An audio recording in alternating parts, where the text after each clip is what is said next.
ప్రభు అయిన యేసుక్రీస్తునందు మీ అందరికీ శుభములు. చూడండి,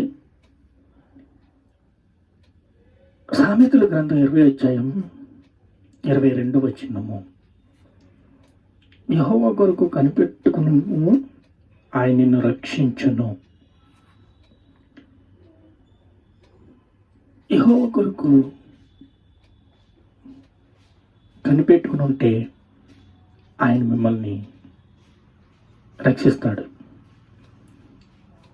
శత్రు కొరకు ప్రార్థన చేయండి. కీడుకు ప్రతి కీడు చేయవద్దు. సత్యములో నిలకడగా ఉండి యథార్థతలో నీతిగా జీవించండి. అలా జీవిస్తున్నప్పుడు అపవాది మౌనంగా ఉంటాడా? నెవర్. అది ప్రయత్నము చేస్తూ ఉంటాడు. యుద్ధం ఇక్కడే కాదండి, పరలోకంలో కూడా జరుగుతుంది. వాడు మొదటి నుంచి అబద్ధికుడు, అబద్ధానికి జనకుడు, మోసం చేయవాడు, దగా చేయవాడు, కుట్ర చేస్తూ ఉంటాడు. ఎఫెసీ 6:17లో రక్షణని స్థిరస్త్రాణము దేవుని వాక్యం ఆత్మకటకం ధరించుకుని ఉండండి. రక్షణని స్థిరస్త్రాణము, రక్షించబడిన వారికి ఇది. నశించిన దాన్ని వెతికి రక్షించడానికి యేసు ప్రభు మన దగ్గరికి వచ్చాడు.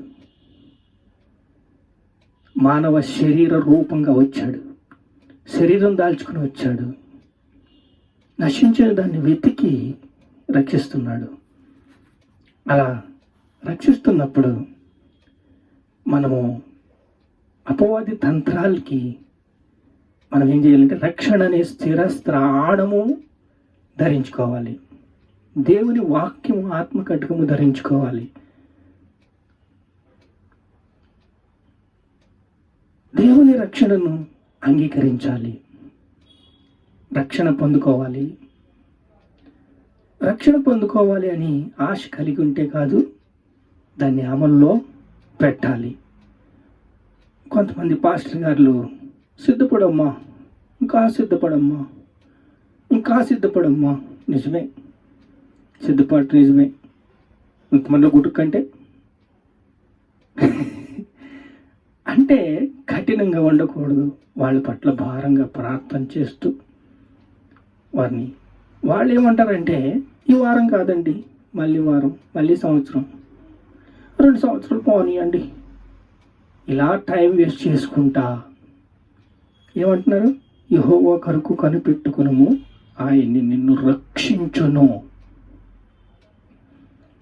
శత్రు గురించి ప్రార్థన చేయమంటున్నాడు. ప్రకీడికి ప్రతికీడు చేయవద్దు. సత్యంలో నిలకడగా ఉండు, యథార్థంగా ఉండు, నీతిగా ఉండు. దేవుడు సత్య విషయంలో కనిపెట్టుకుని ఉండు. వాడు కేవలం శోధన చేస్తాడంతే, సలహా ఇస్తాడంతే. చేసేదంతా తర్వాత నువ్వే. జనరేటర్ చూడండి, బ్యాటరీ ఉంటుంది దానికి, అలా బ్యాటరీ లాంటివాడు.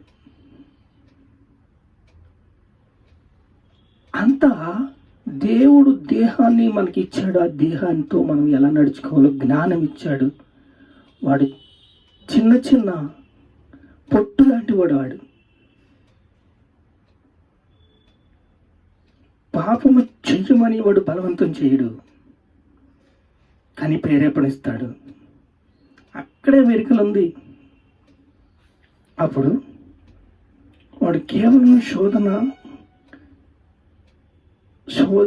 సాధారణంగా మనుషులు కలిగే శోధన తప్ప మరి ఏ శోధన మీకు సంభవించదు. గలతీ 3:8 చూడండి, దేవుడు విశ్వాస మూలముగా అన్యజనులను నీతిమంతులుగా తీర్చిన లేఖనం ముందుగా చూసి అన్యజనులని నీతిమంతులుగా చేశాడు, సువార్త పంచాడు. నీ యందు అన్యజనులు ఆశీర్వదించబడుదురు. అబ్రహాము సువార్త ముందుగా ప్రకటించను. సువార్త ముందుగా ప్రకటించింది అబ్రహాము. అబ్రహాం సువార్త ప్రకటించాడు, అక్కడ దేవుని సువార్త జరిగింది. చూడండి, ఆత్మల గురించి వాగ్దానము,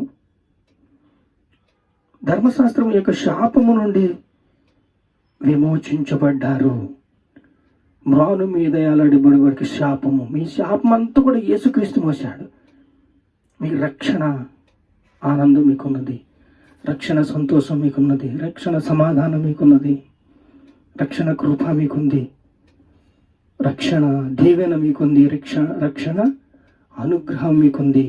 విమోచించబడ్డారు. మ్రాను మీద వేలాడే ప్రతి వాడును శాపగ్రహస్తుడే. శాపగ్రహస్తుడైతే ఆ శాపం నీదే. దేవుడు ఏ పాపం చేయలేదు. దేవుడు మానవ శరీరంగా వచ్చాడు. ఆయన పరిశుద్ధుడు. మనల్ని పరిశుద్ధులుగా చేయడానికి ఆయన గురించి ప్రతి మోకాలు వంగుతుంది. నువ్వు ఈరోజే వంగితే బాగుంటుంది. నీ మోకాలు, నీ పాపములు ఈరోజే ఒప్పుకుంటే బాగుంటుంది. దేవుడి సమాధానం నీ మీదకి ఈరోజు దిగి వస్తుంది. దేవుడి కనికరం నీ మీదే వస్తుంది. యథార్థంగా ఉండు, నీతిగా ఉండు.